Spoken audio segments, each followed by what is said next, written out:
નમસ્કાર મિત્રો, હું જુવાન સિંહ દરબાર મારી યુટ્યુબ ચેનલ જર્ની વિથ જેડીમાં આપનું હાર્દિક સ્વાગત કરું છું. આજનો વિષય છે રિટાયરમેન્ટ એટલે શું. આમ તો રિટાયરમેન્ટનો સામાન્ય અર્થ એવો થાય છે કે સરકારી નોકરી અથવા તો કોઈ પ્રાઇવેટ સેક્ટરમાં આપણે નોકરી કરતા હોય અથવા તો કારખાનામાં નોકરી કરતા હોય ત્યાંથી કામની નિવૃત્તિ, જીવનની નહીં. જ્યારે આપણે તો એવું સમજી કે રિટાયરમેન્ટ મતલબ આપણે હવે કંઈ કામ નથી કરવું એમ.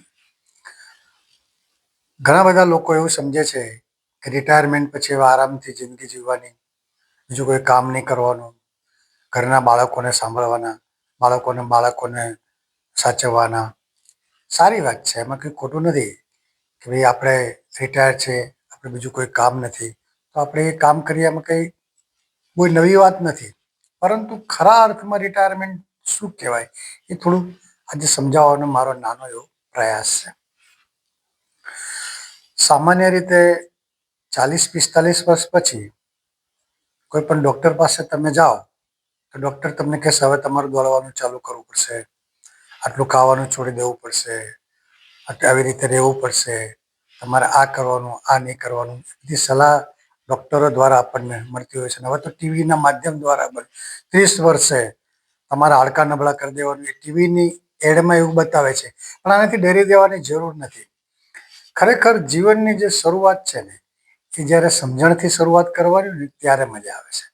તમે રિટાયરમેન્ટ સુધી તો જીવનમાં ઘણું બધું ભોગવી લીધું હશે, સારો અનુભવ થયા હશે, ખરાબ અનુભવ થયા હશે, સગા સંબંધીના તમારા પ્રત્યેનો વ્યવહાર તમે સમજી ચૂક્યા હશો.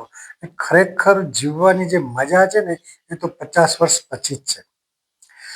ઘણા બધા એવા લોકો માનતા હોય છે કે આપણે 50 વર્ષ પછીની જે જીવન છે એ બોનસમાં મળે છે. અરે બોનસ એટલે શું? બોનસ એટલે શું? મતલબ આપણે પરાણે જીવવાનું છે.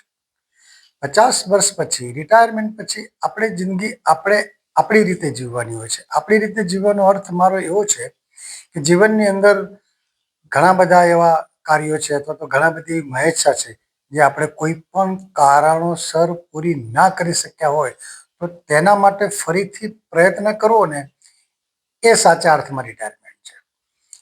જરૂરી નથી કે કમાઈ જ લેવું, પૈસા કમાવા એ જ આપણું મુખ્ય ધ્યેય હોવું જોઈએ, એવી કોઈ વાત નથી. પોતાના ઘણા બધા એવા શોખો હોય છે જે જીવનમાં આપણે પૂરા કોઈ સંજોગોવશાત ના કરી શક્યા હોય. 40 વર્ષ પછી, 45 વર્ષ પછી, 50 વર્ષ પછી જીવનમાં આગળ વધેલા લોકો ઘણા બધા દાખલા છે આપણી સામે. જેમ કે આપણા મહાનાયક અમિતાભ બચ્ચન સાહેબની વાત કરી લો તો 55 વર્ષે તો એ ઝીરોની પરિસ્થિતિમાં હતા. ઝીરોથી એમણે શરૂઆત કરી હતી. આજે જુઓ તો 83 વર્ષે ક્યાં છે.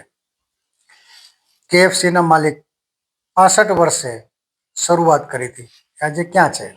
મોરારજીભાઈ દેસાઈ 71 વર્ષે દેશના વડાપ્રધાન થયા હતા. ઓબામા, અમેરિકાના રાષ્ટ્રપતિ ઓબામા 45 વર્ષ પછી અમેરિકાના પ્રેસિડેન્ટ બન્યા હતા. એનાથી આપણે આગળ જઈએ તો બહુ દૂર ના જઈએ, આપણી પોતાની જ વાત કરીએ, આપણા ગુજરાત પ્રદેશની જ વાત કરીએ તો આપણા લોકલાડીલા નેતા નરેન્દ્રભાઈ મોદી સાહેબ જે છે એ CM જ્યારે બન્યા ત્યારે લગભગ 50 પાર કરી ચૂક્યા હતા. હવે એમણે એવું વિચાર્યું હોત કે હવે બોનસમાં જ છે તો એ શું કરી શકત? કશું ના થાય. ત્યાં ડૉક્ટરના કહેવાથી, બીજા કોઈના કહેવાથી ગભરાવાની જરૂર નથી.